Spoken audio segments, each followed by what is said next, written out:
Start करू शकतो. ठीक आहे.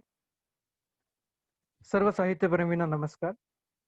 तर आजचा आपला दिवस हा पु. ल. देशपांडेंचा स्मृती दिन आहे.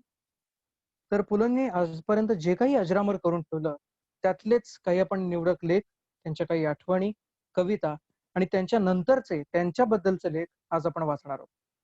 तर वेळ जास्त न दवडता आपण आपल्या या कार्यक्रमाची सुरुवात करूया. तर कार्यक्रमाची सुरुवात मी एका लेखाने करतोय.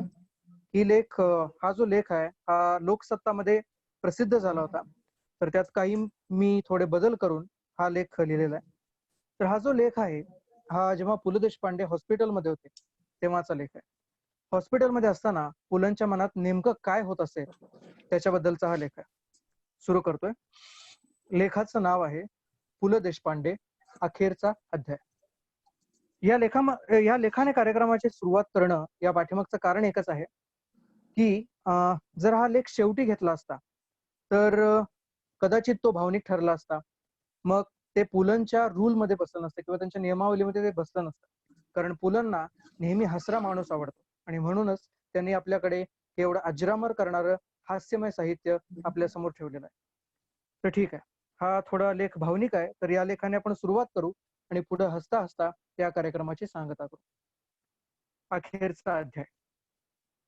हॉस्पिटल हा शब्द ऐकला की माझ्या काळजाचा ठोकाच चुकतो. त्यामुळे डॉक्टरांनाही मी आजारी असल्याचं घोषित करणं सोपं जातं. साध्या डासाच्या रक्तांना देखील मला गरगरतं. पूर्वी एसटीच्या मोटारीखाली आलेली म्हैस बघण्यासाठी पुढे सरसावलेला मी रक्ताचा ओघळ पाहून मागे परतलो होतो. हॉस्पिटलमध्ये जायचे प्रसंगही तसे माझ्यावर कमीच आले. नाही म्हणायला आमच्याकडे दुष्यंत नावाचा कुत्रा होताच. तेव्हा त्यानं केलेलं स्वागत आणि त्या सापडलेल्या पाहुण्यांना भेटायला संबंध बिघडू नयेत म्हणून मी हॉस्पिटलमध्ये जात होतो. यावेळी मात्र मामला वेगळाच होता. माझी प्रकृती थोडी नरम वाटल्यामुळे किंवा कुठलीही गोष्ट मी नरमपणे घेत नसल्यामुळे मंडळींनी मला हॉस्पिटलमध्ये नेण्याचा थाट धरला. अलीकडे वळण जरी सरळपणाकडे झुकत असलं तरी घाटाचा कल मात्र अजूनही अवघडपणाकडेच आहे हे यावेळी माझ्या लक्षात आलं. हॉस्पिटलमध्ये जायचा पूर्वानुभव फारसा नसल्यामुळे मी काही गोष्टी बरोबर नेता येतील याचा विचार करू लागलो. पण मी नेसत्या वस्त्रांनिशीच जायचं आहे आणि कपड्यांची पिशवी मागाहून येईल असा खुलासा मला करण्यात आला. बाहेर पडताना मात्र मला उगाचच एच मंगेशरावांची बटाट्याच्या चाळीचं शिष्टमंडळ पाठवताना लावलेली ओ दूर जाने वाली ही रेकॉर्ड आठवली. हॉस्पिटलच्या खोलीत दाखल झाल्यावर मात्र मी स्वतःवर आजारपण बिंबवण्याचा वगैरे प्रयत्न करायला लागलो. उगाच डॉक्टरांचा हिरमोड होऊ नये म्हणून बरं का. डॉक्टर तपासत असताना मी चेहरा शक्य तितका गंभीर ठेवला होता. अर्थात मला तपासणाऱ्या डॉक्टरचा हिरमोड झाला नसावाच हे तो त्याच्या सहकाऱ्यांशी ज्या अगम्य भाषेतून बोलला त्यावरून मी ताडलं. 12 भाषांमध्ये मौन पाळता येणाऱ्या आचार्य बाबा बर्व्यांच्या सानिध्यात काही काळ गेल्यामुळे काही अगम्य भाषांमधल्या संभाषणाचा रोग कुठे असावा हे मी ओळखून होतो. हे डॉक्टर्स जी भाषा बोलतात तिला मेडिकल लँग्वेज म्हणतात आणि ती इंग्रजीच्या बरीच जवळून जाते हे मी तुम्हाला खात्रीपूर्वक सांगतो. त्यानंतर काही वरिष्ठ डॉक्टरांनीही येऊन मला तपासलं. आता माझी खात्री झाली की आजार खरोखर गंभीर असावा आणि मी चेहऱ्यावर गांभीर्य नाही आणलं तरी चालेल. अशा रीतीनं माझं हॉस्पिटल मधलं बस्तान बसू लागलं. बसत होतं एवढ्यात नकळतपणे मला हॉस्पिटलमध्ये दाखल केल्याची बातमी फुटली. फुटते ती बातमी आणि फुटतो तो परीक्षेचा पेपर अशी एक अत्याधुनिक व्याख्या मी मनाशी जुळवू लागलो. पण काय सांगू, बातमी फुटल्याबरोबर मला भेटायला अनेक मंडळी येऊ लागली. व्यक्ती तितक्या प्रकृती हे जेवढं खरं आहे तेवढंच व्यक्ती तितके सल्ले हे माझ्या लक्षात आलं. किंबहुना एका व्यक्तीमागे 10 सल्ले तर अमुक व्यक्तींमागे किती अशी गणितही मी मनात सोडवू लागलो.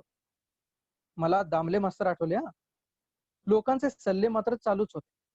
स्वस्थ पडून राहा, विश्रांती घ्या, इथपासून पर्वती चढून उतरून या इथपर्यंत सूचना मिळाल्या. एकानं सिंहगड सुद्धा चढवला. प्राणायाम, योगासन इथपासून रेकीपर्यंत अतिरेकी सल्लेही मला मिळाले. काही उत्साही परोपकारी मंडळींनी जेव्हा मसाज, मालिश असे शब्द उच्चारले तेव्हा मात्र डॉक्टरांनी मला तऱ्हेतऱ्हेच्या नळ्यांनी आणि सुयांनी जखडून टाकले आणि लोक 4 हात दूर राहूनच मला पाहू लागले. त्यात माझी दिवास्वप्न वेगळीच. ह्या लोकांची कमी म्हणून की काय, पण नामू परीट, हरितात्या, चितळे मास्तर, अंतू बर्वा, पेष्टन काका, नारायण, अहो इतकंच काय, ती म्हैस सुद्धा डोळ्यामध्ये पाणी घेऊन समोर उभी होती. जावाई बापू, अहो बोला काहीतरी. बापू रे किष्ट्या, वाट बघतोय आपली, यायचं नाही तुम्हाला रत्नागिरीस? अंतू बर्वाचं हे बोलणं ऐकून मला कोकणच दिसू लागला. हो पियल, हे असलं नाटक करायचं नाही बघा, आता सांगून ठेवताय मी. गप पोटायचं आणि गाणं म्हणायचं. ते डॉक्टर काय सांगते ते ऐकायचं. बघा, फुल्ल्या फुल्ल्या फुल्ल्या. दुसरं कोण असणार? हो आपले रावसाहेब. अरे पुरुषोत्तमा, बरा होणार तू. पुराव्यासहित सांगतो. आता हे म्हणजे हरितात्या. सगळे बोलत असताना आंबा असा आवाज झाला. बघतो तर ती म्हैस पण काहीतरी बोलायचा प्रयत्न करत होती. तिचा हंबरडा ऐकून कपाळाला हात मारायचीच माझी इच्छा झाली. हेच एक बघायचं बाकी राहिलं होतं आता. हळूहळू माझ्या भोवतीचा हा सुयानळ्यांचा वेढा वाढू लागला. अगदी दिलेर खान आणि मिर्झा राजे जयसिंग यांनी घेतलेल्या पुरंदराच्या वेढ्याचा. मला हा विचार मनात येताच पुन्हा हरितात्या आठवले. यानंतर माझी रवानगी ICU मध्ये म्हणजेच हॉस्पिटलच्या बाले किल्ल्यावर करण्यात आली. अशा विचारातच मला झोप लागली. मी डोळे उघडले तेव्हा ICUच्या काचेतून मला बघणारी माणसं मला दिसली. मी हसायचा प्रयत्न केला, पण जमत नव्हतं. अरे पण हे काय, या सगळ्या माणसांचे चेहरे असे का? यांच्या डोळ्यात पाणी का? मी हे असे शून्यात नजर लावलेले भकास उदास चेहरे कधीच आतापर्यंत पाहिले नव्हते. अगदी बटाट्याच्या चाळीच्या कार्यक्रमाच्या वेळेची लोकांची कुरकुरही बटाट्याच्या चाळीबद्दल नसून बटाट्याच्या वेफर्सची आहे हे जाणून घेत होतो मी. आणि हे असे सगळे चेहरे माझ्यामुळे, ज्यांनी हसावं म्हणून मी कायम प्रयत्न करत आलो, त्यांचे चेहरे माझ्यामुळे असे व्हावेत का हो? नव्हतं हो सहन होत मला आणि त्यांनाही. मी डोळ्यांनी सुचून पाहिलं मला काय म्हणायचं होतं ते. त्यांना कळलंच नाही ते, की कळूनही उपयोग नव्हता. ते सगळे लोक समोर तसेच होते. अखेर मीच पुन्हा डोळे मिटले, अगदी कायमचेच. तर अगदी भावनिक लेख होता. तर म्हणजे जेव्हा पुलं हॉस्पिटलमध्ये होते, जेव्हा ते शेवटचे श्वास घेत होते, त्यावेळेला त्यांच्या मनातलं त्यांचं कथाकथन कसं असेल हे या लेखामध्ये मांडण्याचा प्रयत्न केला. तर आपण आता मुख्य कार्यक्रमाला सुरुवात करूया. तर पुलंची व्याख्या अशी आहे: पुलस्पर्श होताच दुःखे पळाली, नवा सूर आनंद यात्रा मिळाली, निराशेतून माणसे मुक्त झाली, जगू लागली हास्य गंगेत न्हाली. तर अशा पुलंच्या अजरामर साहित्यामध्ये त्यांच्या पत्नीने एक लग्नाचा किस्सा लिहिलाय. तर तोच लग्नाचा किस्सा आपल्या समोर घेऊनच आहेत स्मिता बर्वे. तर मी स्मिता बर्वे यांना विनंती करतो की त्यांनी आपलं साहित्य सादर करा.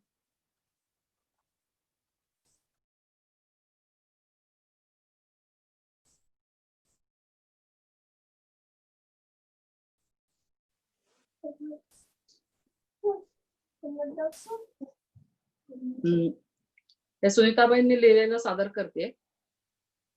8 आण्यातलं लग्न. 60-62 वर्षापूर्वीची गोष्ट आहे. त्या काळात जोवळे नावाचे एक शिक्षणप्रेमी गृहस्थ मुंबईच्या दादर माटुंगा विभागात ओरिएंट हायस्कूल नावाची शाळा चालवत होते. या ना त्या कारणाने इतरत्र प्रवेश मिळू न शिकलेले विद्यार्थी आणि नोकरीच्या शोधात असलेले शिक्षक यांना या शाळेचा आधार होता. असाच भाईने म्हणजे पु ल देशपांडे यांनी त्या शाळेत शिक्षक म्हणून प्रवेश केला आणि काही काळाने मीही. भाई वरच्या वर्गांना शिकवत असे आणि मी खालच्या वर्गांना. तिथेच बाळ ठाकरे हा बाईचा विद्यार्थी होता आणि राज ठाकरेचे वडील श्रीकांत हा माझा विद्यार्थी होता. शिक्षक म्हणून काम करतानाच बाईची आणि माझी ओळख वाढत गेली. आम्ही एकमेकांच्या प्रेमात पडलो. मग आपण लग्न करूया असा बाईचा आग्रह सुरू झाला आणि वाढतच राहिला. लग्न हे मला कृत्रिम बंधन वाटे. समजा उद्या आपलं पटेन असं झालं तर लग्नात शुभमंगल सावधान म्हणणारा तो भटजी किंवा नोंदणी पद्धतीने लग्न केलं असेल तर ते रजिस्टर करणारा तो कायदेतज्ञ हे आपली भांडण मिटवायला येणार आहेत का? मग त्यांच्या उपस्थितीची आपल्या लग्नाला गरजच काय? माझं ताठ मन वाकायला तयार नव्हतं आणि बाईचा आग्रह चालूच राहिला होता. शेवटी माझ्यासाठी तू इतकंच कर, लग्नविधीला फक्त हो म्हण. मग तू म्हणशील तशा लग्नाला माझी तयारी आहे. या त्याच्या आग्रहाला मी मान्यता दिली खरी. खरं तर तत्पूर्वी एकदा भाईचं लग्न झालेलं होतं. या गुणी मुलाला आपली लाडकी लेक देऊन मोठ्या थाटामाटात कर्जतच्या दिवाडकर लोकांनी त्याला जावई करून घेतला होता. पण लग्नानंतर 15-20 दिवसातच ती मुलगी तापाने आजारी पडली आणि डॉक्टरी उपचारांचाही उपयोग न होऊन बिचारी मृत्यू पावली. माझ्या आईने लेकीसाठी काही स्थळं हेरून ठेवली होती. एकतर तिला या बिजोराशी मी लग्न करणं मुळीच पसंत नव्हतं. शिवाय परजातीतला जावई तेही खटकत होतं. शाळेला उन्हाळ्याची सुट्टी सुरू झाली आणि मी आमच्या गावी रत्नागिरीला आले. भाईने टपाल घेऊन येणाऱ्या बसने यावे. ती गाडी आधी पोस्टात येते, तिथे टपालाच्या थैल्या टाकून मग गावात गाडी तळावर जाते. पोस्टाच्या कंपाऊंडला लागूनच आमचा वाडा आहे. मी त्याला उतरून घेऊन आमच्या घरी आणीन असे मी बाईला सांगितले होते.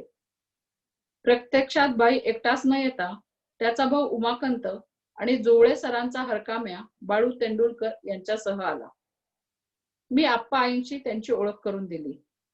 त्यांनी उभयतांना वाकून नमस्कार केले आणि पुढल्या 10-15 मिनिटातच बाईने सर्वांना हसून आपलेसे करून घेतले. हसवण्याचा माझा धंदा या नावे पुढच्या काळात बाई रंगभूमीवर एक कार्यक्रम करत असे. माझा अनुभव मात्र सांगतो, हसवणं हा त्याचा धंदा नव्हता, त्याचा तो धर्मच होता. पुढल्या 4-5 दिवसात लग्न रजिस्टर करायचं होतं. त्यावेळी भरायचा छापील फॉर्म 8 आण्याला मिळेल. तेवढाही खर्च इतर कुणावर पडू नये म्हणून मी तो फॉर्मही विकत आणून ठेवला होता आणि आप्पांनाही दाखवला होता. आमचे आप्पा म्हणजे माझे वडील हे स्वतः रत्नागिरीतील नामवंत वकील तर होतेच, पण संत प्रवृत्तीचा माणूस म्हणूनही त्यांचा लौकिक होता. बाई रत्नागिरीला आल्यावर 2-3 दिवसातच लग्न रजिस्टर करून टाकावे असे आई आप्पांना मनातून वाटत होते. त्याप्रमाणे आप्पांनी कोर्टातून परतताना आपल्या वकील स्नेहांना मुलीचं लग्न रजिस्टर करायचं आहे, साक्षीदार म्हणून सह्या करायला तुम्ही केव्हा येऊ शकाल असे विचारले आणि फॉर्म वगैरे सर्व तयार आहे असेही सांगितले. त्यावर मग आत्ताच जाऊया की म्हणून ते आप्पांबरोबरच निघाले. रत्नागिरीचे मुख्य ऑफिस आमच्या शेजारच्या कंपाऊंड मध्ये होते. तसेच घरासमोरच जिल्हा न्यायालय होते. दुपारी आप्पा घरी परतत तेव्हा दुपारचा चहा होत असे. त्या सुमाराला आमच्या वाड्याला फाटकाची खिट्टी वाजली की आप्पा आले असे आम्ही खुशाल मानत असू. आईने चहाला आदान ठेवले होते. खिट्टी वाजली म्हणून मी सहज तिकडे पाहिले तर आप्पांच्या सोबत आणखीन 3-4 जण येताना दिसले. मी आईला ते सांगतच तिने आधणात आणखीन 4-5 कप पाणी वाढवले. हे लोक साक्षीदार म्हणून सह्या करायला आले आहेत आणि पुढच्या 10-15 मिनिटात आमचे लग्न होणार आहे याची घरच्या आम्हाला कुणालाच पूर्वकल्पना नव्हती. उन्हाळ्याचे दिवस. वधू घरच्या साध्या खादीच्या सुती साडीतच होती आणि नवरदेव घरी धुतलेल्या पायजम्यावर साधा बिनबायाचा बनियन घालून चहाची वाट पाहत गप्पा मारत उर्फ सर्वांना हसवत बसलेले. आप्पांनी आल्याला मला हाक मारली. जावयाशी त्या लोकांची ओळख करून दिली आणि त्या फॉर्मवर आम्हा उभयताना त्या साक्षीदारांसमोर सह्या करायला सांगितली. आमच्या आणि साक्षीदारांच्या सह्या झाल्या आणि लग्न समारंभ संपला. नेहमीच्या दुपारच्या चहाबरोबरच लग्नही झाले आणि माझ्या लक्षात आले की आपण केवळ त्या छापील फॉर्मवर सह्या करून सुनीता ठाकूर हिचे नाव सौ सुनीता देशपांडे करण्याचे काम फक्त 8 आण्यात आणि 2-4 मिनिटात उरकले. एका योगायोगाचे मात्र मला नवल वाटते.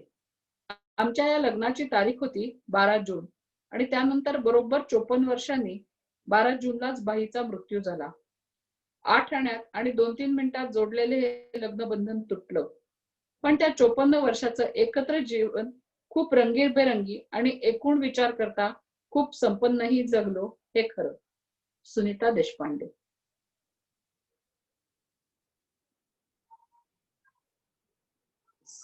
माझं संपलंय. नंतर कोण आहे? अतिशय सांगतोय.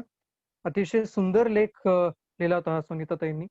तर त्यांच्या पु ल देशपांडेंचे किंवा त्यांच्या पत्नीचे असे बरेच किस्से आहेत, पण पुलंनी त्यांच्या काही आठवणी एका उतार्यामध्ये लिहिलेल्या आहेत. त्यातली आपण बरीच पुस्तकं वाचलीही असतील, तर त्यातलेच काही उतारे घेऊन येत आहेत श्री अविनाश चिंचवडकर. तर त्यांना मी विनंती करतो की त्यांनी आपलं सादरीकरण करावं.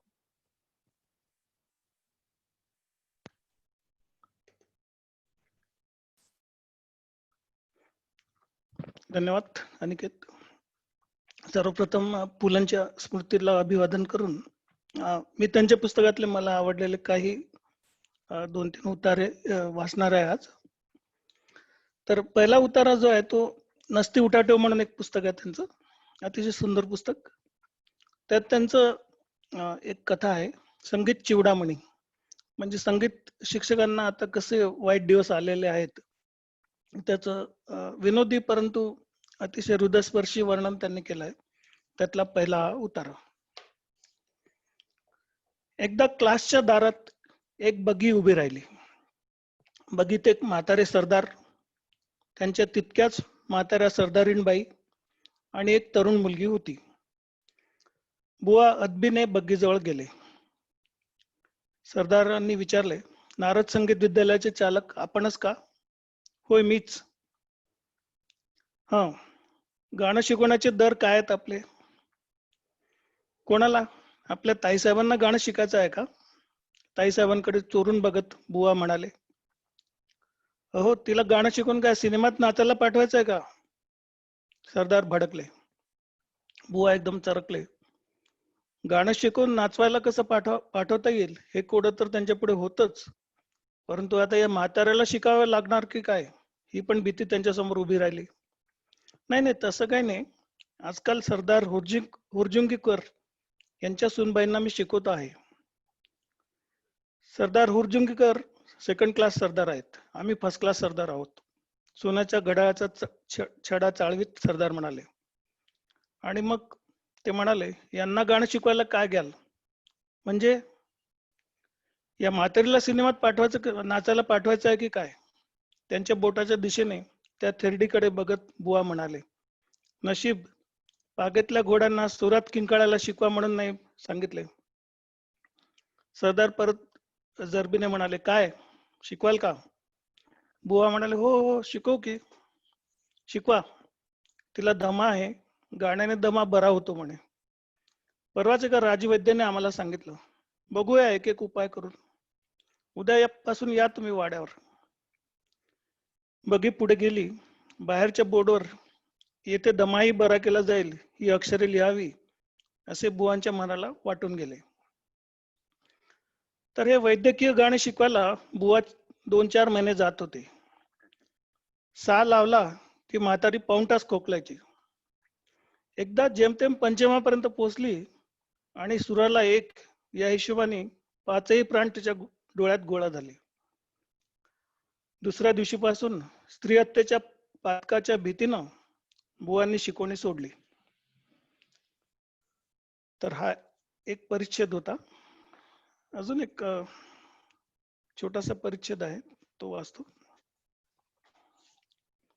यामध्ये त्यांचा लेख आहे, मी आणि माझा शत्रू पक्ष. तर अनेक प्रकारचे लोक आपल्याला कसा त्रास देतात याचं त्यात खूप सुंदर वर्णन आहे. त्यातलं आता घर बांधणारे लोक कसं त्रास देतात याचं एक छोटस उदाहरण, छान अतिशय सुंदर उदाहरण. घर बांधणारे, शिकारी, वगैरे गनिमांच्या गोटात मी नेमका जाऊन अडकतो. नुसतं एखाद्याने सगळ्या सिस्टीम सकट घर दाखवले तरी चालेल, पण ते सारखे आपली परीक्षा पण घेत असतात. एका घर मालकाची तर मी सुतार, गवंडी, प्लंबर या सगळ्या परीक्षा दिल्या आहेत अशी समजूत झाली असावी. त्याने मला पहिला प्रश्न विचारला, आता या विटा कुठून मागवल्या असतील सांगा बघू.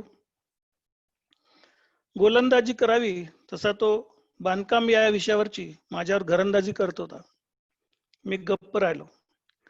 विटा कुठे मिळतात हे मला ठाऊक असायचे कारणच काय? मी प्रश्न टाळावा म्हणून म्हटलंय, विटा ना वीट बाजारातून मिळत असतील. मला वाटलं संपला प्रश्न. नाही, पण ते घर बांधणारे लोक सिमेंट कॉन्क्रीटच्या सहवासात राहून तेवढेच अवैध होतात. मला वाटलंच, या बाजारच्या विटा नाहीत, या घरी पाडून घेतल्या आहेत. मला फक्त बुंदी घरी पाडून घेता येतं एवढं ज्ञान होतं. विटांचं नवीनच ऐकत होतो. घरी पाडल्यात? हो, घरी म्हणजे स्पेशल भट्टीवर जाऊन. हे पहा ना, आता ही बाजारची वीट आणि ही घरची वीट. पुढचे 2 तास मी उजव्या हातात घरची आणि डाव्या हातात बाजारची वीट हातात घेऊन त्याचे घर पाहत हिंडत होतो. एखाद्या गोष्टीचा कंटाळा येणे याला वीट येणे का म्हणतात ते त्या दिवशी कळले. एक आता शेवटचा एक छोटासा पॅराग्राफ आहे. पुलंची म्हणजे विनोद बुद्धी, त्याला कुठलाही मर्यादा नव्हती. इवन म्हणजे पाळीव प्राणी जे आहेत त्यांच्याबद्दल त्यांनी अतिशय सुंदर लेखन केलं आहे. तर हे जे आहे ते कुत्र्यांबद्दल, कुत्र्यांच्या मालकांना आणि मालकिणींना त्यांचं किती वेड असतं त्याच्याबद्दल एक छोटासा उतारा. मालकीणबाई म्हणाल्या, कसं अगदी ओक ओक वाटतंय ना. आली पंचायत. मला तर काहीच ओक बिक काहीच वाटत नव्हतं, पण हातातल्या चहाच्या कपाला स्मरण झालं. मी म्हटलं, काय झालं हो? तुमच्या कशाला लक्षात येईल? तुम्हा विनोदी लेखकांना हार्टच नसतं. कुणी मेलं तरी तुम्ही हसाल. हा म्हणजे जुलूमच झाला. मेलं तरी हसाल. परवा दामले मास्तर मेल्याचे ऐकून मी सुद्धा रडलो होतो. अगं पण साहेब पेपर वाचत होते, त्यांनी पेपरमधून डोके काढले, पण बाईसाहेब त्यांच्यावरही ओरडल्या, तुम्ही काही बोलू नका. आणि मग मला म्हणाल्या, इतका वेळ झाला पण तुम्हाला एकदा तरी आठवण आली का? कोणाची? वर पुन्हा कोणाची म्हणून विचारता? ही बाई माझ्याशी न कळवता खाडा केलेल्या शिकवणीच्या मास्तराशी बोलल्यासारखे का बोलत होती तेच कळेना. मी काही त्यांच्या साहेबांच्या ऑफिसमध्ये पण नव्हतो. मग बाईसाहेब म्हणाल्या, कोणाची म्हणे? सिंड्रेला दिसली का तुम्हाला इथे? सिंड्रेला? माझ्या डोक्यात लख्ख प्रकाश पडला. दरवेळा माझी चप्पल पळवून अंगठा खाणारी ती छळवादी कुत्री मेली की काय? चेहऱ्यावरचा हर्ष लपवण्याचा इतका प्रयत्न श्वशुरगृहाची ज्येष्ठ मंडळी आपल्या गावी परतताना देखील मला करावा लागत नाही. इथे तो आनंद अगदी अनावर होऊ पाहत होता. सारखी वॅक वॅक वॅक करून डोके खाणारी ती सिंड्रेला नामक कुत्रीसारखी दिसणारी चेटकीन ज्या कुठल्या ट्रकच्या खाली आली असेल, त्या ट्रकवाल्याची दाढी जाऊन कुरवाळावी असे मला वाटू लागले. ट्रकवाले मानवजातीला किती आधार आहेत. तेवढ्यात बाईसाहेब बोलल्या, आज 2 दिवस झाले बिचारी हॉस्पिटलमध्ये आहे. आहे हा शब्द तोंडातून निघाला आणि जिभेचा तुकडा पडेपर्यंत चावलो, पण शब्द निघून गेला होता. त्यानंतर बाईसाहेब मला इतक्या बोलल्या की काही वेळाने त्यांच्या तोंडून शब्द न येता वॅक वॅक वॅक असे आवाज येतात आहे असे मला वाटायला लागले. हल्ली मी आणि साहेब मोहम्मद अली रोड, मांडवी, वडगादी वगैरे संशयातीत भागात एकमेकांच्या चोरून गाठीभेटी घेतो. त्यांचे घर मला बंद आहे. कुणालाही नकळत कुत्र्यांची विल्हेवाट कशी लावावी याविषयी आमच्यात चर्चा सुरू आहे. धन्यवाद. अतिशय सुंदर आणि विनोदी कथानक आता आपल्या समोर सादर झालं. तर पुलंची ती खासियतच होती की प्रत्येक ते ज्या माणसाला भेटायचे त्यांच्या आयुष्यात त्यांनी ज्या इसमांना पुलं भेटले, तर नॉर्मली त्यांचं बोलणं असायचं, पण त्याला शब्दात पकडून त्याचं विनोदी रूपांतरण कसं करायचं हे फक्त पुलंच जाणत होते. तर खूपच छान. धन्यवाद अविनाश सर. आणि तर असाच एक उतारा पुन्हा घेऊन येते आपल्या समोर कल्याणी. तर तिला मी विनंती करतो की कल्याणीने आपलं सादरीकरण करावं. नमस्कार. मी पुलंच्या असामी असामी या पुस्तकातला एक छोटासा उतारा वाचतेय. तर बायकोसोबत साडी खरेदीला गेल्यावर काय अनुभव असतो हे त्यांनी त्यांच्या खुमासदार शैलीत वर्णन केले. कापड दुकानातले नोकर लोक हे गेल्या जन्मीचे योगी असतात अशी ठाम श्रद्धा आहे.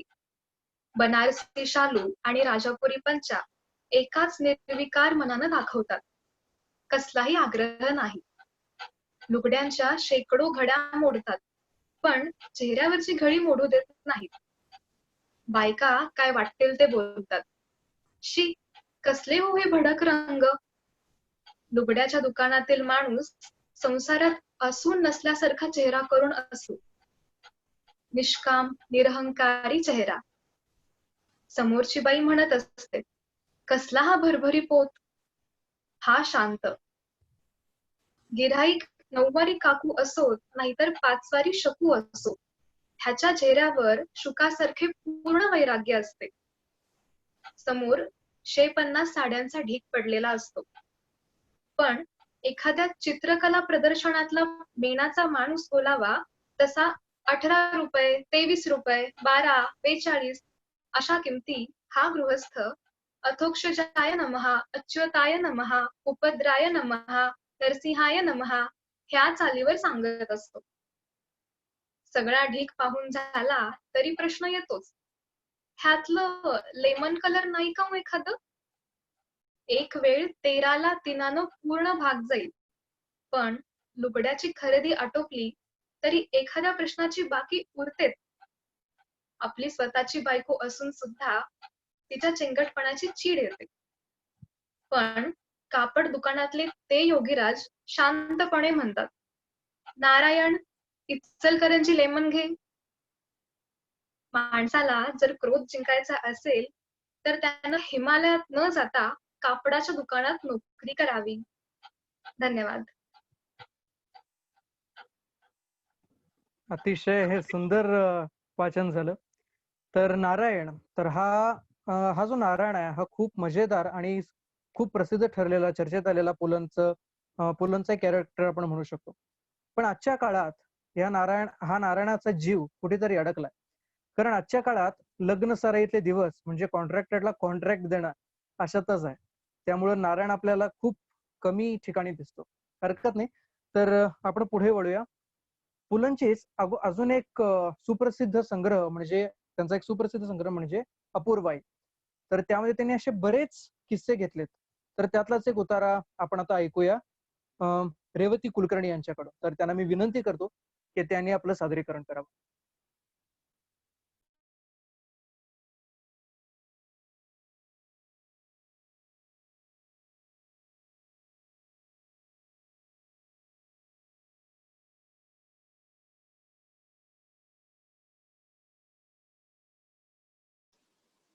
हॅलो. हो, येतोय आवाज, बोला. हा, येतोय ना. ओके. करू सुरुवात. हो हो. हा. पु ल म्हणजे साहित्य विश्वाचे दैवतच. त्यांना आज त्यांच्या स्मृती दिनानिमित्त माझं विनम्र अभिवादन. शाळेत 6वी 7वीच्या मराठीच्या पुस्तकात अपूर्वाईतला आणि बटाट्याची चाळ मधला एक उतारा होता. त्याने माझ्या मनावर इतके गारुड केले की नंतर अपूर्वाई आणि त्यांच्या साऱ्या साहित्य संपदेचे मी पारायण केली. कुठल्याही पुस्तकातून कधीही कोणताही उतारा वाचायला सुरुवात केली की 2-3 मिनिटातच ओठावर हसू उमटलंच पाहिजे, अशी त्यांची लेखन शैली. आता जो अनिकेत म्हणाला की अपूर्वाई हा संग्रह नसून त्यांचा लंडन आणि बाकी सगळ्या पाश्चिमात्य देशांचं प्रवास वर्णन आहे. त्या प्रवास वर्णनातला मी एक उतारा वाचणार आहे. खरं तर हे सिलेक्ट करणं खूप कठीण आहे, तरी सुद्धा प्रयत्न केलाय.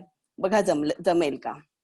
मला असं वाटतंय त्याच्या आधी एक आणखी छोटंसं सांगते मी की आपण जेव्हा म्हणजे आमच्या पिढीतले लोक आम्ही जेव्हा CCD वगैरे मध्ये जातो ना, तेव्हा खूपच गोंधळून जातो. नक्की आपण काय ऑर्डर करायची, कुठली कॉफी आहे, नक्की काय करायचंय, काही समजत नाही.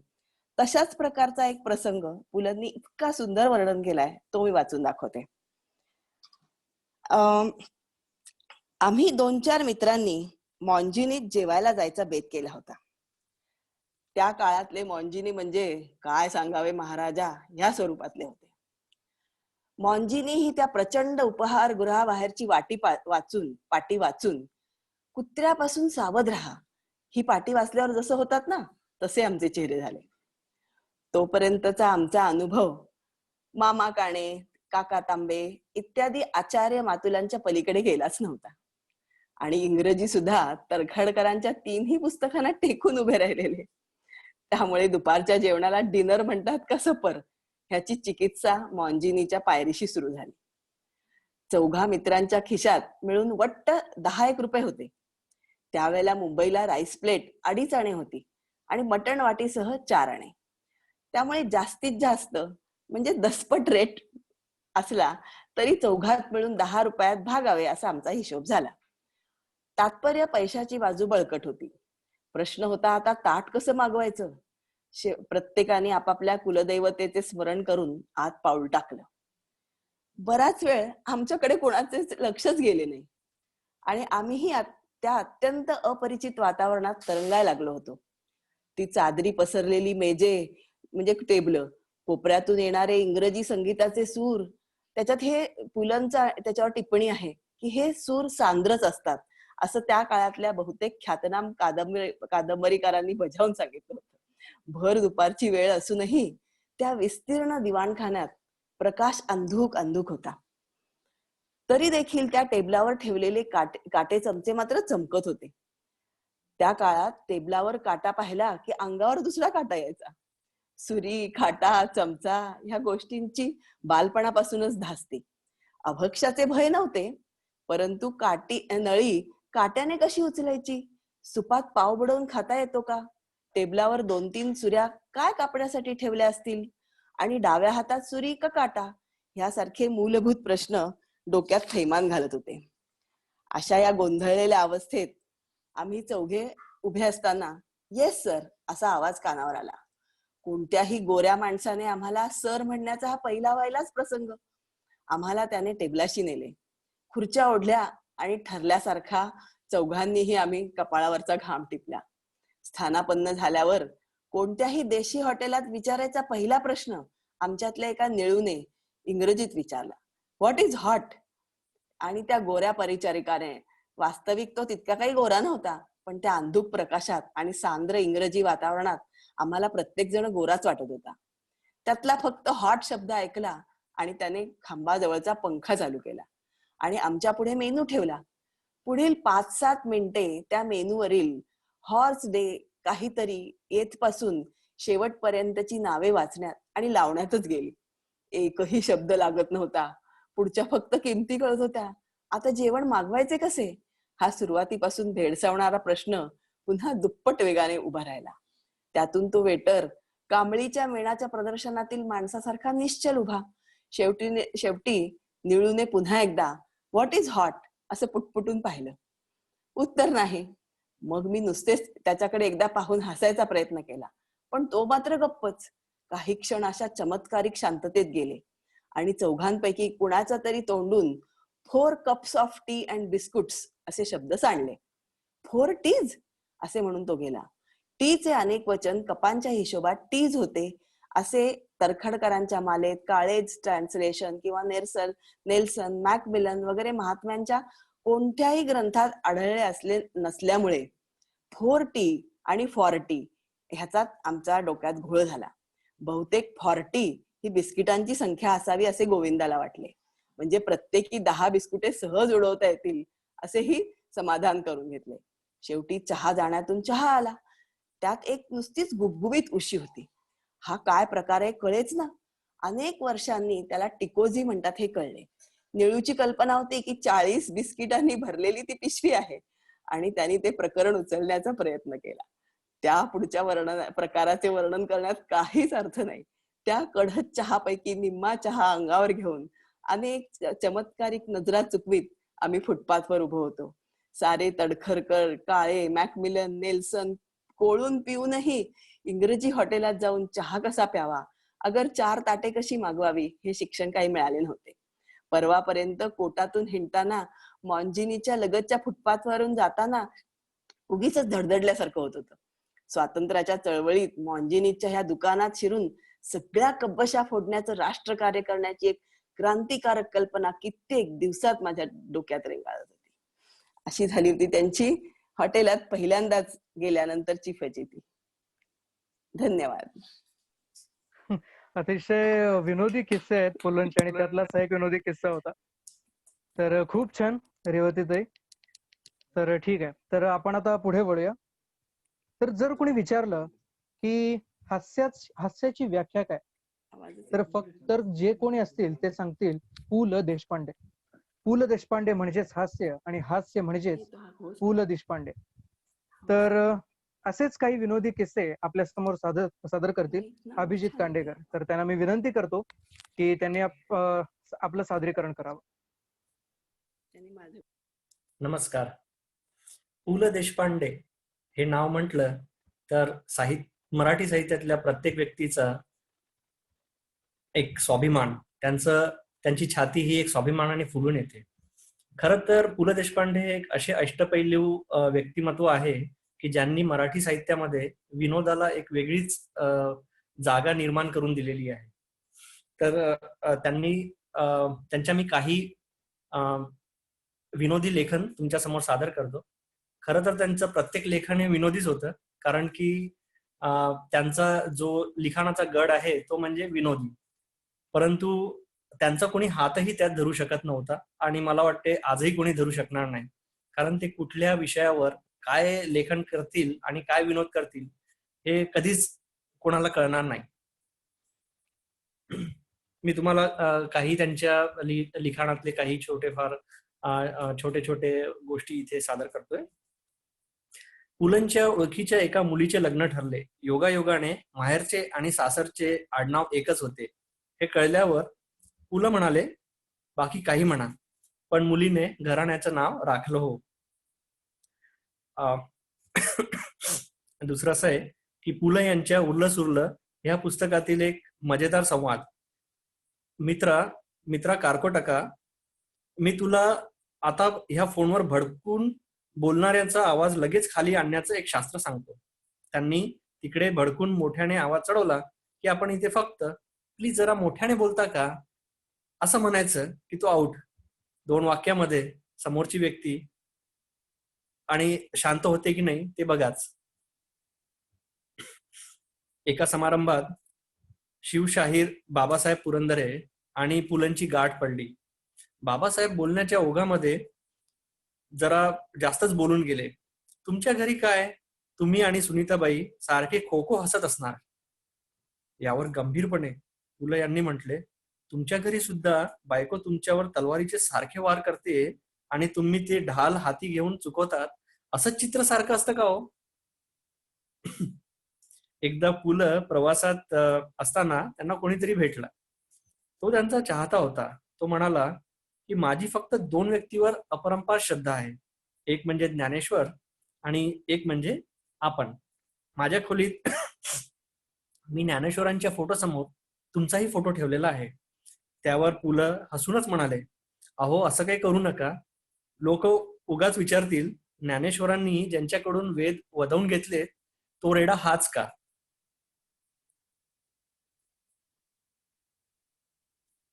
एकदा पुलं यांचे पाय फार सुजलेले होते. तेव्हा आपल्या सुजलेल्या पायांकडे बघत ते म्हणाले, आता मला कळलं, पायांना पाव का म्हणतात ते. असं खरं तर खूप त्यांचे विनोद आहेत. ते घरी बसल्या बसल्याही नुसते त्यांच्या बोलण्यामध्ये विनोदच आढळत असायचे. एकदा वसंतराव देशपांडे म्हणजे पुलंचे सासरे बुवा, ते म्हणाले, पुलं यांना म्हणाले की माझी मुलगी म्हणजे सुनीताबाई, माझी मुलगी ही एक रत्न आहे. त्यावर पुलं लगेच म्हणाले, हो म्हणूनच मी ते गळ्यात बांधून घेतलंय. एकदा पुलंकडे कदम नावाचे गृहस्थ मुलगा झाल्याचे पेढे वाटण्यासाठी आले. त्यावर त्यांनी आपल्या खास शैलीमध्ये आशीर्वाद देत म्हणाले, कदम कदम बढाये जा.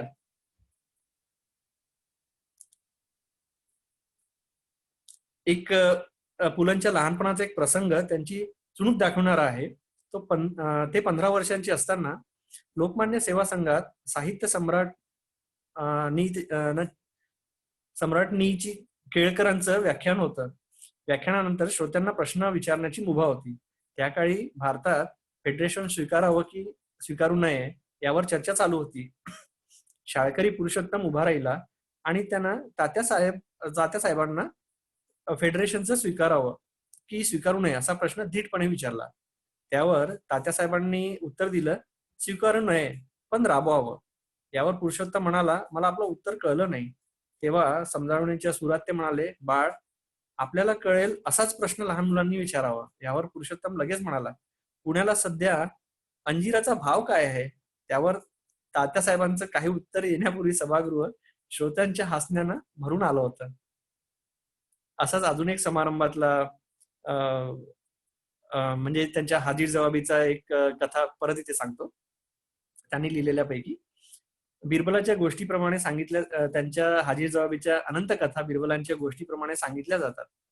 आनंदवनातल्या ग्रामभोजनाच्या थाटात चाललेल्या एका भोजन समारंभात विविध क्षेत्रातली मातब्बर मंडळी सहभागी झाली होती. समोरच्या पंक्तीत किर्लोस्कर मासिकाचे संपादक मुकुंदराव किर्लोस्कर बसले होते. मधूनच ते उठले व तो सुख सोहळा आपल्या कॅमेऱ्यात बंद करण्याच्या कामात लागले. परत येऊन पाहतात तर ह्यांचं पान गेलेलं. त्यांची शोधक नजर पुलं लगेच उद्गारले, मुकुंदराव, इथे संपादकीय पान नाहीये. असे अनेक त्यांचे लेख आहेत. इनफॅक्ट तुम्ही कुठलाही त्यांचा लेख वाचला तर तो तुम्हाला विनोदीच वाटणार. त्यातल्या मी काही विनोदी लेख तुमच्या समोर मांडले. एवढं करून संपवतो. धन्यवाद. अतिशय सुंदर आणि विनोदी किस्से होते, विनोदी लेख होते. तर ठीक आहे, आता आपण पुढे वळूया. काही पुलंचा जो काही संग्रह होता त्यातलाच एक भाग म्हणजे नसती उठा ठेव. तर त्यातलाच एक उतारा घेऊन येत आहेत रुपाली. तर त्यांना मी विनंती करतो की त्यांनी आपलं सादरीकरण करावं. नमस्कार. पुलंचा नसती उठा ठेव यातला एक छोटासा लेख आहे. तुम्हाला विनोद बुद्धी कुठून मिळाली? या प्रश्नाचे उत्तर मला सुचवणाऱ्याला मी इस्टेट लिहून देईन. मला वाडवडिलार्जित फक्त आजपर्यंत संधिवात मिळाला.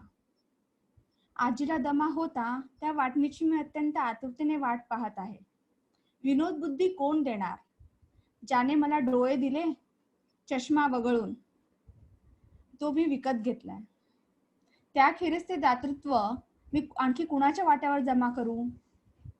गणितातला कच्चेपणा मी माझ्या एका मामाकडून मिळवला. चित्रकलेतील अधोगतीला एक दूरचा चुलता जिम्मेदार आहे. सिगरेट फुंकायचे व्यसन माझ्या एका आतेभावाने लावले. इतिहासाचा तिटकारा इतिहासाच्याच गुरुजींनी निर्माण केला. त्यामुळे शिवाजी महाराजांचा गुडघी रोग मी औरंगजेबापर्यंत नेऊन पोचवला आहे आणि इंग्लंडच्या गादीवरच्या चार्लस बरोबर अनेक हेनरी मंडळींची मुंडकी तिमाही सहामाहीत या हाताने उडवली आहेत. संगीताची आवड ही शेजारच्या घरात वेळी अवेळी पेटी बडवणाऱ्या एका इस्मावर सूड म्हणून उत्पन्न करून घेऊन त्याची पेटी बंद पाडली. नाटकात पहिली भूमिका मी आली ती नरवीर ताराजी मालुसरेची. या नाटकाच्या सोनावणे मास्तरांनी डायरेक्शन केलेल्या प्रयोगात तानाजी मेल्यावर जे मावळे पळतात त्यातला आघाडीवरचा मावळा म्हणून मराठी रंगभूमीला माझा चिमुकला पदस्पर्श झाला. मूर्खांनो, तो दोर मी केव्हाच कापलाय. हे सुराजीचे भाषण ज्या मूर्खांना उद्देशून होते त्यातला मी आघाडीचा मूर्ख. तिथे देखील उजव्या विंगेत कड्याच्या दिशेला न पळता उदयभानाच्या महालाच्या दिशेला पळाल्यामुळे डाव्या विंगेत उभ्या असलेल्या सोनवणे मास्तरांनी उजव्या हाताने माझ्या डाव्या गालफडावर एक सणसणी डायरेक्शन केलेली स्मरते. जीव बालमुठीत धरून मी पुन्हा एकदा तलवार आणि मावळी पागोटे सांभाळीत उजव्या विंगेत पळताना वाटेत आडव्या पडलेल्या तानाजीच्या छातीवर पाय देऊन पळालो. असो, हे विषयांतर झाले. विनोद बुद्धीचा उगम माझ्या मानेवरील चामखीप्रमाणे केव्हा झाला हे अजिबात स्मरत नाही. नसती उठा ठेव. धन्यवाद. खूप खूप सुंदर. आणि खूप असे हसते विनोद, हसते लेख पु ल कायमच लिहित आलेत. पण त्यांची कवितेची पण शैली होती. तर फक्त त्यांचं साहित्य हे कथा, कथानक, नाटक इतक्यापुरतंच ते मर्यादित नव्हतं. तर त्यांनी संगीत क्षेत्रही तितकंच बळकावलं आणि पुन्हा कविताही तितक्याच छान केल्या. तर असंच एक साहित्य आपल्या समोर आता घेऊन आहेत उदय देशमुख. तर त्यांना मी विनंती करतो की त्यांनी आपलं सादरीकरण करावं.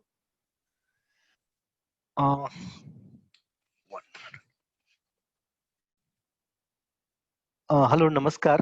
मी उदय. आवाज येतोय माझा सर्वांना? हो हो, येतोय. ओके.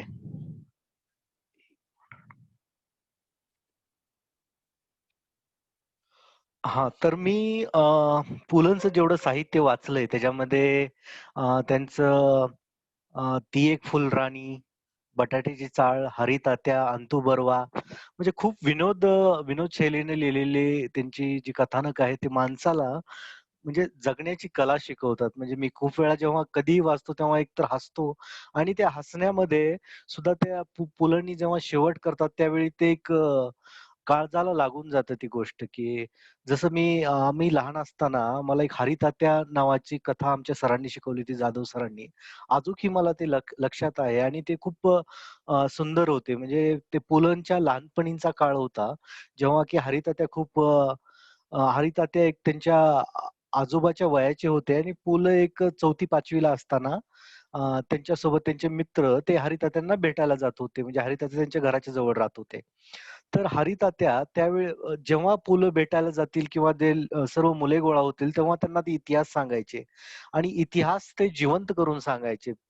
म्हणजे त्यावेळी जेव्हा ते सांगतील तेव्हा हरितात्या शिवाजी महाराजांच्या काळातले प्रसंग सांगायचे आणि ते असे उभे करायचे की बाबा त्या लहान मुलांना वाटायचं की हरितात्या त्यावेळी तिथेच असतील, की हरितात्या असे सांगायचे. त्यामध्ये त्यांनी एक प्रसंग सांगितलेला आहे की जेव्हा पन्हाळगडावर कोंडाजी फर्जता बरोबर गड चढून गेले होते आणि 60 मावळ्यांनीशी गड गड जिंकला त्यांनी आणि 2000ची फौज आणि ह्या 60 मावळ्यांनी जेव्हा जिंकला तेव्हा हरितात्याशी समोर उभे होते आणि महाराज आले आणि म्हणाले, "वा, शब्बास, तुम्ही खूप पराक्रम केला." आणि लहान असताना पुलंना वाटायचं की हरितात्या तिथंच होते, की बाबा त्यांच्या डोळ्यासमोर हा प्रसंग घडलेला आहे. त्याच्यानंतरचा प्रसंग असा आहे की बाबा कोंढाणा किल्ल्यावर तानाजी पडल्यानंतर सर्व आम्ही पळायला लागलो. हरितात्या आणि त्यांचे अ, सर्व मावळे पळायला लागले. त्यावेळी शेलार मामाने दोर टाकला आणि म्हणाले की बाबा तुमचा बाप इथं मरून पडलेला आहे आणि तुम्ही पळून जाताय. आणि मग पुन्हा मी तलवार उपसली आणि ढाल ढाल घेतली आणि पुन्हा लढायला सुरुवात केली. तर हे असे हरितात्या जेव्हा इतिहासाबद्दल बोलत, शिवाजी महाराजांबद्दल बोलत, तेव्हा तर आम्हाला प्रसंग पूर्ण जागरूक करायचं आणि आम्हाला वाटायचं की हरितात्या आमचे लीडर आहेत आणि आम्ही त्यांचे सर्व मावळे आहोत. आणि ते बोलता बोलता एकदा औरंगजेबाला अशी शिवी दिली त्यांनी, की आम्हाला वाटलं की बाबा ते औरंगजेबाने जर ही शिवी ऐकली असती तर म्हणले असते की बाबा हे घ्या माझी मान, तलवारीने उडवा, आपण अशी शिवी पुन्हा देऊ नका. तर असे हरितात्या जे की पुलंनी उभे केलेले अतिशय सुंदर आहेत. आणि त्याच्यानंतर पु लच्या आयुष्यावरचे प्रत्येक वेळी सांगितलं जातं की पु ल हसवतात. तर त्यांच्या काही आयुष्यावरचे जे गोष्टी आहेत की ते मी 1-2 सांगू इच्छितो. त्याच्यामध्ये भरलेला खिसा माणसाला जग दाखवतं. भरलेला खिसा माणसाला जग दाखवतं आणि रिकामा खिसा जगातील माणसं दाखवतं. ज्याला 100 किलो धान्याचं पोतं उचलता येतं, त्याला ते विकत घेता येत नाही. ज्याला 100 किलो धान्याचं पोतं उचलता येतं, त्याला ते विकत घेता येत नाही. आणि ज्याला विकत घेता येतं, त्याला ते उचलत नाही. हे विचित्र सत्य आहे. आयुष्यात जे जे पाहिजे ते सर्व मिळालं असतं तर जगायला गंमत आणि देवाला किंमत नसती. आयुष्यात जे जे पाहिजे ते सर्व मिळालं असतं तर जगायला गंमत आणि देवाला किंमत राहिली नसती. चांगला मित्र आणि औषध ही आपल्या आयुष्यातील वेदना दूर करतात. फरक इतकाच आहे की औषधाला एक्सपायरी डेट असते, मित्राला नसते. आणि त्याच्यानंतर एक आयुष्यावर त्यांची एक छान कविता एक मी सांगू इच्छितो. त्याच्यामध्ये आयुष्यात एकदा इतका मोठा पाऊस पडावा, आयुष्यात एकदा इतका मोठा पाऊस पडावा की इगो सगळा वाहून जावा. आयुष्यात एकदा इतका मोठा पाऊस पडावा की इगो सगळा वाहून जावा. आयुष्यात एकदा इतकं कडक ऊन पडावं, आयुष्यात एकदा इतकं कडक ऊन पडावं की जवळच्या सावल्यांचे महत्व कळावं. आयुष्यात एकदा इतकं कडक ऊन पडावं की जवळच्या सावल्यांचं महत्व कळावं. आयुष्यात एकदा पुन्हा पुन्हा शाळा अशी भरावी, आयुष्यात एकदा पुन्हा शाळा अशी भरावी की प्रत्येकाला त्याचं लहानपण कायमचं लक्षात राहावं. आयुष्यात एकदा शाळा अशी भरावी की प्रत्येकाला त्याचं लहानपण लक्षात राहावं. आयुष्यात एकदा असे जगावे, आयुष्यात एकदा असे जगावे की आपलं पाहून दुसऱ्याला जगण्याची इच्छा निर्माण झाली पाहिजे. आयुष्यात एकदा असे जगावे की आपले जगणे पाहून इतरांना जगण्याची इच्छा निर्माण झाली पाहिजे. तर धन्यवाद. अतिशय सुंदर उदयभाऊ. तर आताच आपण पाहिलं की पुलंचं अष्टपैलू व्यक्तिमत्व कसं होतं ते आता आपण पाहतच येतोय. तर कालच महाराष्ट्रातल्या अजून एका श्रेष्ठ व्यक्तीची आठवण म्हणून आपण कालचा एक दिवस साजरा केला, ते म्हणजे साने गुरुजी. तर साने गुरुजी पुलंच्या डोळ्या देखत कसे होते, पुलंच्या दृष्टिकोनातून साने गुरुजी कसे उतरले गेले, तर ते आता आपण पाहूया. तर मी PK यांना विनंती करतोय की त्यांनी आपलं सादरीकरण करावं. नमस्कार. आवाज येतोय ना माझा? हो, येतोय. तर पु ल देशपांडे यांना आपण नेहमी एक विनोदी लेखक, विनोदी कवी याच याने म्हणजे अनुषंगाने ओळखतो आणि त्यांचं संगीत सुद्धा तेवढंच गाजलेलं आहे. पण त्याचबरोबर भावनिक रस सुद्धा ते किती चांगले ओतू शकायचे याचं एक उदाहरण आपण आज पाहूया. तर मला असंच सर्फ करता करता एक मराठी हा एक ब्लॉग आहे, यावर कुठल्याही लेखकाचं नाव त्यांनी दिलेलं नाही, त्यामुळे लेखकाचं दिलेलं नाही, पण एक मराठी या ब्लॉगवर साने गुरुजींविषयी पु ल देशपांडेंनी एकदा भाषण केलं होतं, ते आपण ऐकूया. हा विषय घ्यायचं कारण साने गुरुजींची कालच पुण्यतिथी झाली आणि आज पु ल देशपांडे, तर तो असा एक योग आला नेमका जुळून आणि आज आपण नेमकं सादर करणार आहोत म्हणून हा ब्लॉग मी वाचतोय. तर चालू करतो. अमळनेरला साने गुरुजींच्या पूर्णाकृती पुतळ्याचे अनावरण करताना पुलंनी केलेल्या उत्स्फूर्त भाषणातला काही भाग. ह्या जगामध्ये आसुरांच्या सृष्टीत सुरांचे वातावरण निर्माण व्हावे म्हणून ज्यांनी प्रयत्न केले, त्यात गुरुजींचे स्थान आधुनिक काळात तरी अनन्यसाधारण आहे, अजोड आहे. ब्राह्मणही नाही, हिंदूही नाही, न मी एक पंथाचा, तेच पतितकी आखडती जे प्रदेश साकल्याचा. केशवसुतांच्या नवा शिपाई मला या साने गुरुजींमध्ये दिसला. साकल्याच्या प्रदेशातला हा फार थोर प्रवासी. जीवनाच्या किती निरनिराळ्या अंगात ते रमले होते. साने गुरुजींच्या डोळ्यात अश्रू येत असत. हो, येत असत. मी तर म्हणतो की तसले अश्रू येण्याचे भाग्य एकदा जरी तुमच्या आयुष्यात लाभले तरी क्षण खऱ्या अर्थाने आपण जगलो असे म्हणा. साने गुरुजी नुसते रडले नाहीत, प्रचंड चिडले. ते रडणे आणि ते चिडणे सुंदर होते. त्या चिडण्यामागे भव्यता होती. गुरुजी केवळ साहित्यासाठी साहित्य किंवा कलेसाठी कला असे मानणाऱ्यातले नव्हते. जे जे काही आहे ते जीवन अधिक सुंदर करण्यासाठी आहे अशी त्यांची श्रद्धा होती आणि त्या श्रद्धेपोटी लागणारी किंमत गुरुजी देत होते. तुकारामांच्या शब्दात बोलायचे म्हणजे, तुका म्हणे व्हावी प्राणासवे आटी, नाही तरी गोष्टी बोलू नये. जशी गुरुजींची निष्ठा, त्यांनी स्वतःला साहित्यिक म्हणून घेण्याचा आग्रह धरला नाही हे खरं, पण ते खरोखरच चांगले साहित्यिक होते. गुरुजींना साहित्यिक म्हणून मोठे मनाचे स्थान दिले पाहिजे. गुरुजींना निसर्गाने किती सुंदर दर्शन घडते. झाडू टोपली घेऊन कचरा नाहीसा करणारे गुरुजी निसर्गात खूप रमत असत. साऱ्या कलांविषयी गुरुजींना ओढ होती. सेवा दलाच्या कला पथकाचे सारे श्रेय साने गुरुजींना. आमच्यासारखी मुले नाहीतर गाण्या बजाण्याऐवजी त्यांच्या क्रांती कार्यात कशी आली असती. गाण्यानं सारा देश पेटवता येतो. हे सारे ते एका महान धर्माचे पालन म्हणून करत होते. साने गुरुजींचा धर्म कुठला? मानव धर्म वगैरे आपण म्हणतो. साने गुरुजींचा धर्म म्हणजे मातृधर्म. मातृधर्माला त्यागाचे मोल द्यावे लागते. गुरुजींनी आत्महत्या केली नाही. देश इतका नाचला की गुरुजी सारख्यांना जगणे आम्ही अशक्य करून ठेवले. आपल्या घरात गलिच्छ प्रकार सुरू झाले तर चांगली आई तिथे राहील तरी का? जुन्या काळची असेल तर ती बिचारी जाईल. गुरुजी अशा एका महायात्रेला निघून गेले की तिथून परत येणे नाही. त्यांच्या त्या अंताचा आपण असा अर्थ करून घ्यायला हवा. गुरुजी गेले, गुरुजींना जावेसे वाटले. ते गेले त्यामुळे अनेक लोकांनी सुटकेचा निश्वासही सोडला असेल.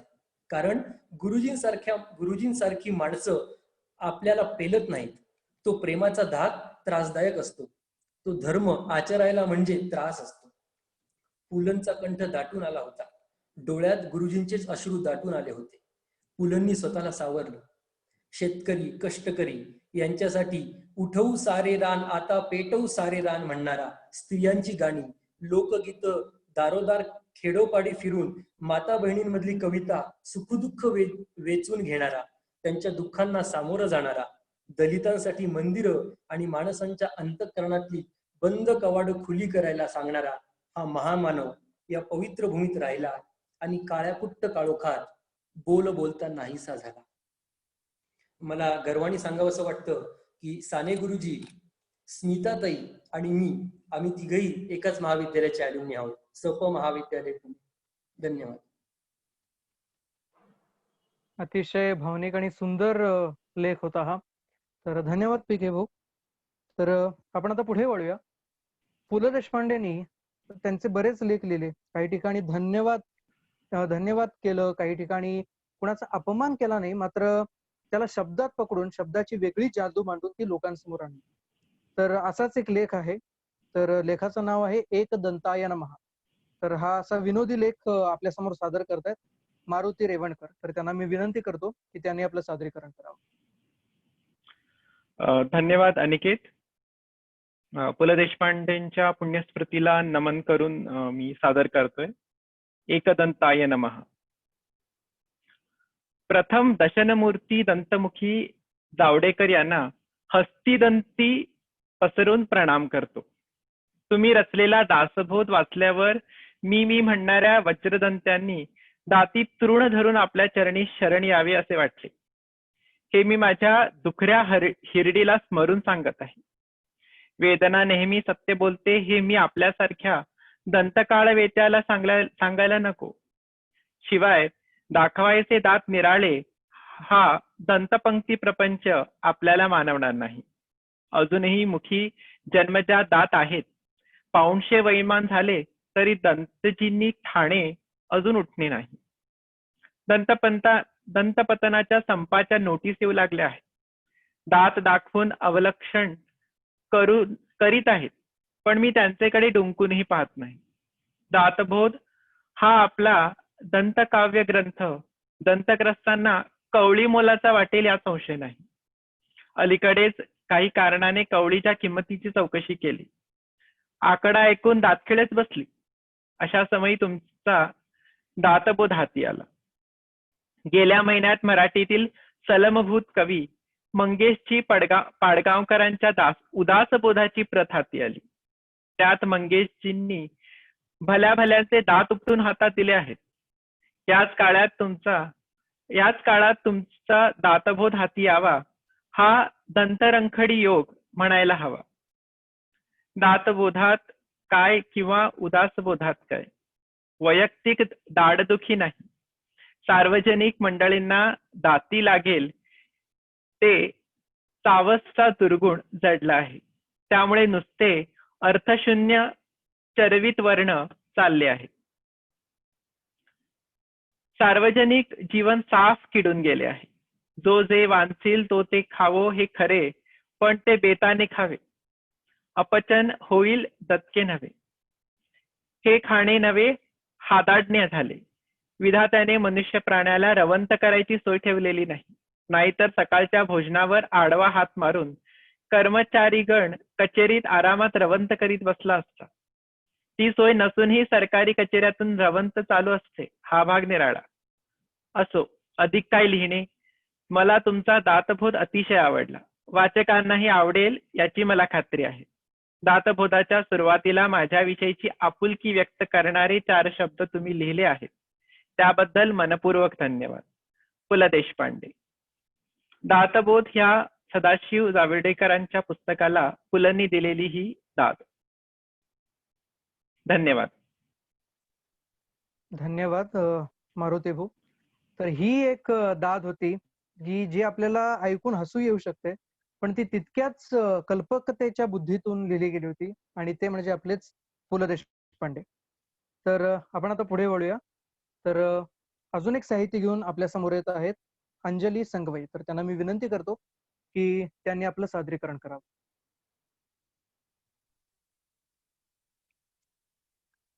नमस्कार. आज मी पहिले पुलंच्या स्मृतीला अभिवादन करते. पुलं एक विनोदी तर होतेच, पण त्यांचं आज आपण बाकीचं साहित्य पण वाचलं, तत्वज्ञान पण बघितलं, आयुष्यावर पण त्यांनी खूप सुंदर लिहिलं, आणि साने गुरुजींचा तो भावनिक लेख पण खूप छान होता. मी जे वाचणार आहे ते अगदी छोटंसं आहे, 4-5 ओळींचं, आणि मला हे का आवडलं कारण त्यांनी मैत्रीवर एक इतकी सुंदर सरळ भाषेत व्याख्या केली आहे. ती व्याख्या मी फक्त वाचून दाखवणार आहे. मैत्री एक सोपी व्याख्या आहे. रोज आठवण यावी असं काही नाही, रोज भेट व्हावी असंही काही नाही, एवढंच कशाला रोज बोलणे व्हावे असं पण काही नाही. पण मी तुला विसरणार नाही ही झाली खात्री, आणि तुला याची जाणीव असणं ही झाली मैत्री. शेवट काय हो, भेटी नाही झाल्या तरी चालतील, पण गाठी बसणं महत्वाचं. ज्यांनी हे जाणलं त्यांनी माणसातलं माणूस पण जाणलं. अशा सगळ्या मित्रांना माझ्या शुभेच्छा. ही नाती टिकवा आणि आयुष्याचा आनंद घ्या. धन्यवाद. अतिशय सुंदर असा संदेश पुलंनी यामार्फत दिलेला आहे. तर खूप छान. धन्यवाद अंजलीताई. तर आपण आता पुढे वळूया. तर विनोदी कथाकथन हा जसा पुलंचा विषय होता, तसंच विनोदी कविता सुद्धा त्यांनी करायचे सोडले नाही. तर अशीच एक विनोदी कविता आपल्या समोर घेऊन येत आहे स्वप्नील अमृतकर. तर त्यांना मी विनंती करतो की त्यांनी आपलं सादरीकरण करावं.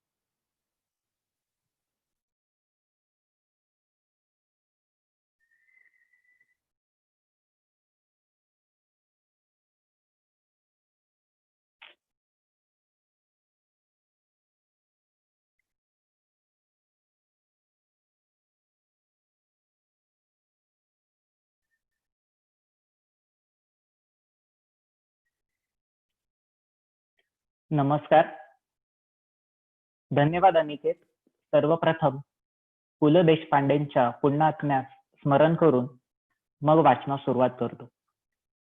पु ल देशपांडेंनीच मांडलेली एक हास्यात्मक अशी, जसं आपण कॉलेजात प्रपोज करतो ना, तसं पु ल देशपांडेंनी प्रपोज करण्याची पद्धत एका गमतीदार पद्धतीने मांडली, ती मी आपल्या समोर सादर करू इच्छितो.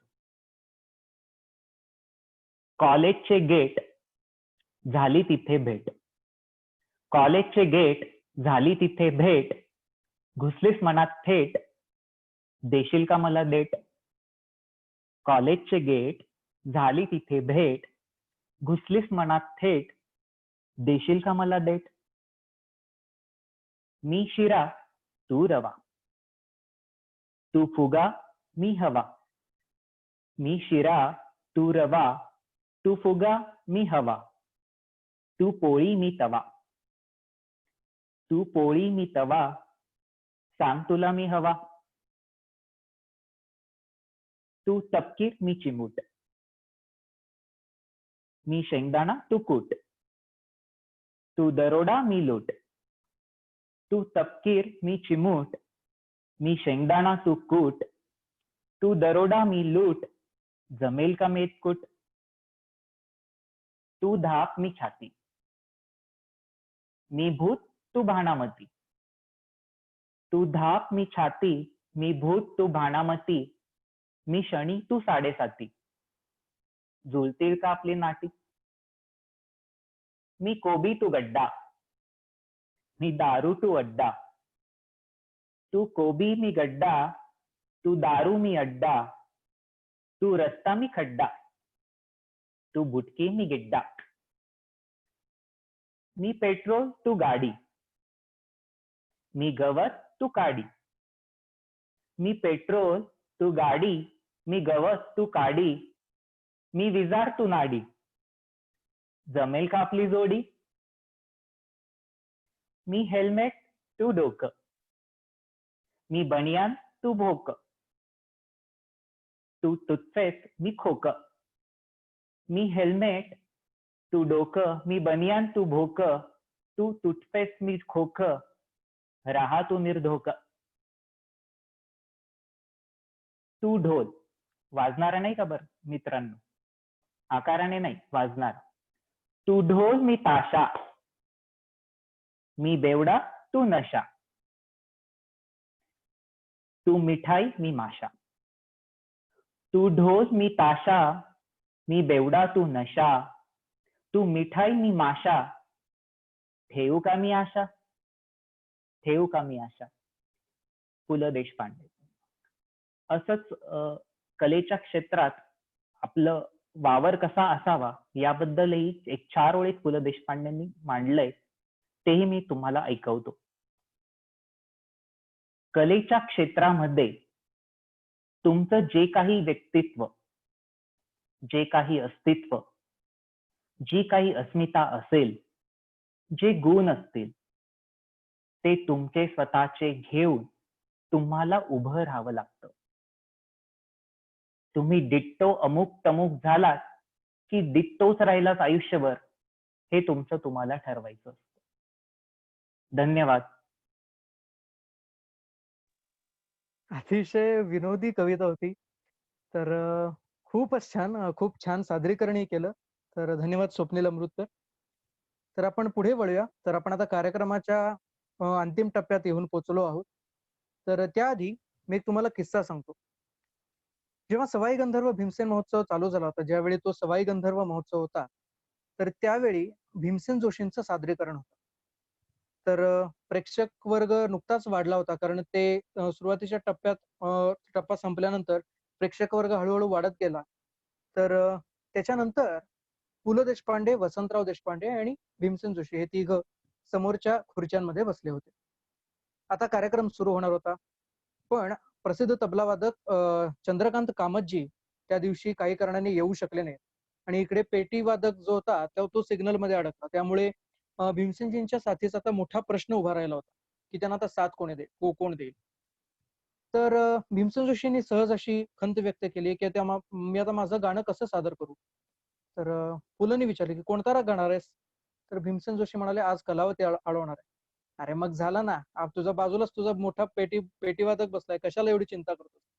तर भीमसेन जोशींनी आश्चर्यपूर्वक त्यांच्याकडे पाहिलं आणि त्यांना म्हणाले की झालं आता, म्हणजे तुझी पोट माझ्या पेटीवर बसली की ती पेटी पण आता खदा खदा हसवायला लागणार. बाबा कलावती रागच वाचव. तर पु ल देशपांडे म्हणाले की तुम्ही असे बोल पुन्हा लोकांसमोर म्हणू नका, नाहीतर आमचं दुकान बंद करा. सहवास दोष, दुसरं काय. भीमसेन जोशींचं हे वाक्य. आणि मग गाण्याला सुरुवात झाली आणि तो एक असा विलक्षण आणि खूप असा आठवणीत राहणारी भीमसेनजींची ती मैफिल ठरली. तर ठीक आहे, आता आपण या कार्यक्रमाची सांगता करणार आहोत. तर त्याआधी मी रोहित आहेर यांना विनंती करतो की त्यांनी आपली कविता सादर करावी, जी पु ल देशपांडेंनी लिहिलेली आहे, आणि ह्या कार्यक्रमाची आपण सांगता करू.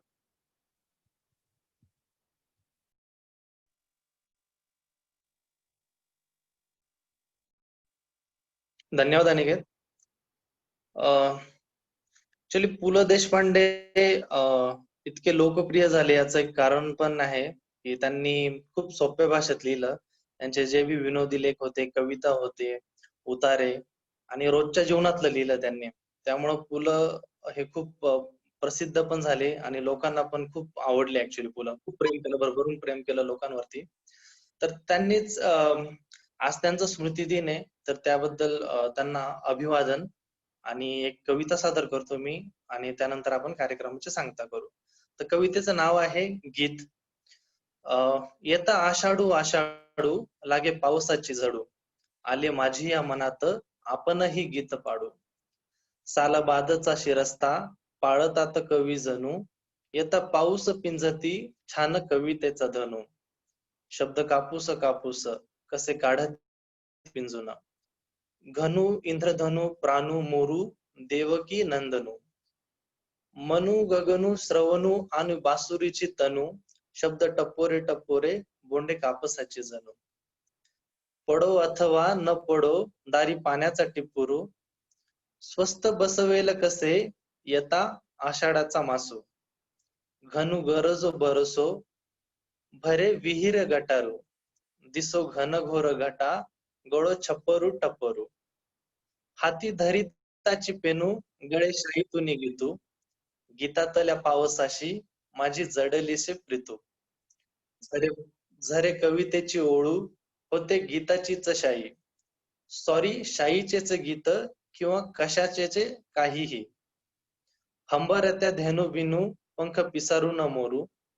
मेघू बिघू यथा सांग राग धरू निया तरू. आणि अचानक कैसा धुर कोंदला खोली तू. राही अंधुरे या अयाई माझी पावसाचे गीतू. आली जाग एकाकी नाकी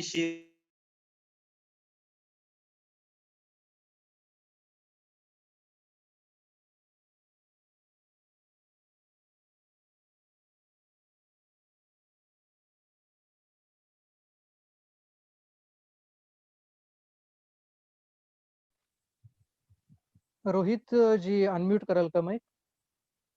माईक म्यूट आहे. हुज्जतू आता पुन्हा संगे घालू इथे हुज्जतू हुज्जतू.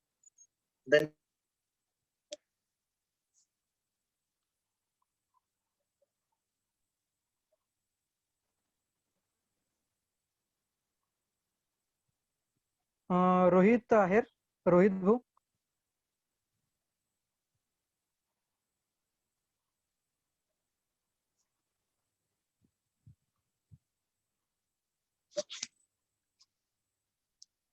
हॅलो.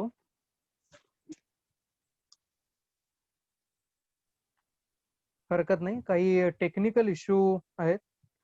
तर हॅलो रोहित भाऊ, आवाज ऐकू येतोय?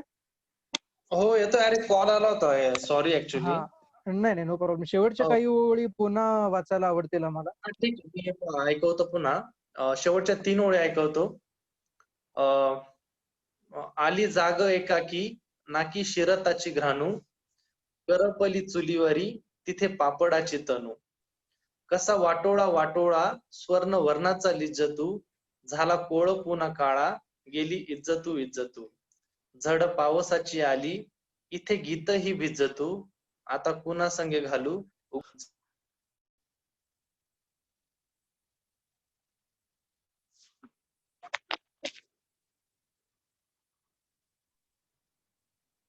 खूपच छान कविता होती ही.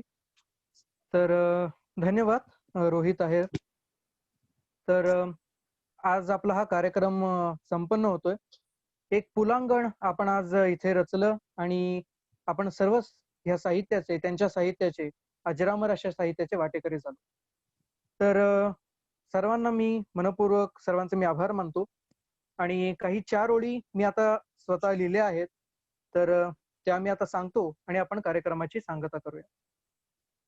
तुझ्या साहित्याची पूजा. तुझ्या साहित्याची पूजा आज झाली. तुझ्या साहित्याची पूजा आज झाली. हास्य गंगा आज आम्हाला मिळाली. अशीच राहू दे पुलं तुमची आठवण. अशीच राहू दे पुलं तुमची आठवण. अर्पण तुम्हाला करीतो आजचे हे पुलांगण. तर इथेच आता आपला कार्यक्रम आपण समाप्त करतोय. तर पुन्हा एका नव्या उपक्रम. आपले ग्रुपचे अपूर्व केळकर आहे, त्यांना एक सादर करायचं ऍक्च्युअली, ते थोडे लेट जॉईन झाले. चालेल चालेल चालेल चालेल. आपण घेऊन टाकू त्यांचं एक गाणं आहे. हो हो चालेल. पूर्व तुम्ही तुमचं व्हिडिओ ऑन करा आणि ऑडिओ ऑन करा. केला. नमस्कार मंडळी, अपूर्व केळकर. मी साहित्य कट्टाचा मेंबर नाहीये, पण मी मेन BM ग्रुपचा मेंबर आहे. तर मला म्हणजे आजचा प्रोग्रामचा कॉन्सेप्ट आवडला की पु ल देशपांडे यांचा स्मृतिदिन आहे आणि आपण त्यांच्या स्मृतीला अभिवादन करतोय.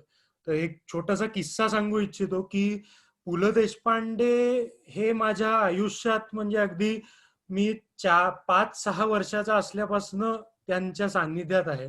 म्हणजे त्यांचं कथाकथन मी तेव्हापासून ऐकतोय. म्हणजे अगदी सांगायचं झालं तर आमच्याकडे ऑडिओ कॅसेट होती पु ल देशपांडेंच्या आसामीची. तर ती रेकॉर्डेड ऑडिओ कॅसेट होती. ओरिजिनल माझ्या आत्याची होती आणि ती मी रोज ऐकायचो. त्याच्यामुळे मला खूपसं त्यांचं काय म्हणूया त्यांचं कथाकथन आहे ते पाठ झाल्यासारखंच झालेलं आहे. तर अगदी शेवट करायचा तर त्यांचं एक खूप अगदी असं अजरामर झालेलं गाणं आहे ते मी सादर करू इच्छितो. माझ्याकडे त्याचा काही म्युझिक ट्रॅक नाहीये, पण मी जस्ट त्याचे लिरिक्स सादर करू इच्छितो. तर त्यांचा एक फार गाजलेला चित्रपट आहे गुळाचा गणपती, त्यातलं हे गाणं आहे. गाणं गायलंय भीमसेन जोशी यांनी आणि गाण्याचं नाव आहे इंद्रायणी काठी. तर मी गाणं सादर करतो. इंद्रायणी काठी, इंद्रायणी काठी, इंद्रायणी काठी, इंद्रायणी काठी, देवाची आळंदी लागली समाधी, लागली समाधी, ज्ञानेशाची हो ज्ञानेशाची. इंद्रायणी काठी, इंद्रायणी काठी, इंद्रायणी काठी, इंद्रायणी काठी, ज्ञानियांचा राजा, ज्ञानियांचा राजा हो ज्ञानियांचा राजा, भोगतो राणी व ज्ञानियांचा राजा, ज्ञानियांचा राजा हो ज्ञानियांचा राजा, भोगतो राणी व नाचती वैष्णव, नाचती वैष्णव, नाचती वैष्णव, मागे पुढे हो मागे पुढे. इंद्रायणी काठी, इंद्रायणी काठी, देवाची आळंदी लागली समाधी, ज्ञानेशाची हो ज्ञानेशाची. इंद्रायणी काठी, इंद्रायणी काठी, मागे पुढे दाटे ज्ञानाचा उजेड, मागे पुढे दाटे, मागे पुढे दाटे, ज्ञानाचा उजेड, मागे पुढे दाटे, ज्ञानाचा उजेड, अंगणात झाड, अंगणात झाड हो अंगणात झाड, कैवल्याचे कैवल्याचे. इंद्रायणी काठी, इंद्रायणी काठी, देवाची आळंदी लागली समाधी, ज्ञानेशाची हो ज्ञानेशाची. इंद्रायणी काठी, इंद्रायणी काठी. धन्यवाद रोहित, धन्यवाद. अगदी लास्ट मोमेंट एंट्री साठी तू चान्स दिलास त्याच्यासाठी रिअली थँकफुल. मस्त येस येस येस, छान गायलं तुम्ही आणि आम्हाला पण आवडलं तुम्ही आले आमच्या साहित्य वाचनासाठी. तुम्ही इच्छुक असेल तर मी तुम्हाला जॉईन पण करेल ग्रुप. नाही नाही म्हणजे असं काय म्हणजे इतका काही ठीक आहे. आणि तुझ्याकडे आहे का बोलण्यासाठी? पण तरी थोडंफार. अच्छा ओके ठीक आहे. अनिकेत तुझ्याकडे आहे काही बोलण्यासाठी की आपण कार्यक्रमाची सांगता करायची मग? सांगता करूयात. ठीक आहे. चला सर्वांचे आभार, खूप खूप आभार. आणि आपलं एकदम शॉर्ट नोटीस होतं. आयडिया पण अनिकेतचीच होती ऍक्च्युली की आपण असं करूया. म्हटलं चला. नाही आयडिया ही आयडिया ही अविनाश चिंचोडकर सरांची अच्छा होती. सॉरी हा अविनाश सरांची होती ऍक्च्युली आयडिया. आणि मे बी अनिकेतनी पण इम्प्लिमेंटेशन केलं फटाफट आणि सर्वांनी तुमचे काव्य पण दिले. तुम्ही जे वाचणार होते ते पण पटकन दिलं. त्याबद्दल सर्वांचे आभार. आणि जे पण साहित्य ग्रुपच्या बाहेरील जे कोणी जॉईन झाले असेल त्यांचे पण आभार. आपण रोजच साहित्य वाचनाचा कार्यक्रम करत असतो, रोज रात्री 10:30 वाजता. तर मे बी तुम्ही इच्छुक असाल तर मी तुम्हाला ग्रुपवरती जॉईन पण करेल आणि तुम्ही रोजच्या कार्यक्रमात सहभागी होऊ शकता. ओके चालेल. चला धन्यवाद सर्वांचे. बाय. शुभरात्री.